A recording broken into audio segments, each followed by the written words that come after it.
أعوذ بالله من الشيطان الرجيم بسم الله الرحمن الرحيم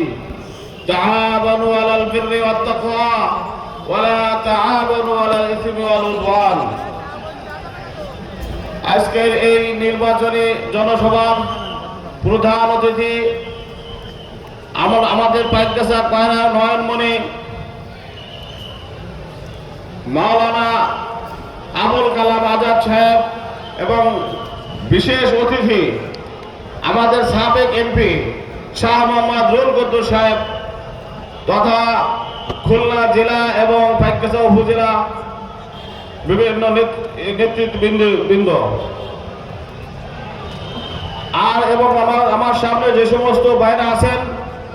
আপনাদের সাথে আমার মাত্র দুইটি কথা। একটি কথা হলো যে আমরা আন্দোলনের মাধ্যমে 24-এর স্পিরিট আমরা যে ধারণ করছি, সেই ধারণ করা স্পিরিটের কথা আমাদেরকে বলে দেয়, এই কথা আমাদেরকে জানান দেয় যে আমরা আমাদের যে 11 দলীয় যে নির্বাচনী ঐক্য গঠন হয়েছে, এই নির্বাচনী ঐক্য গঠনের মাধ্যম দিয়ে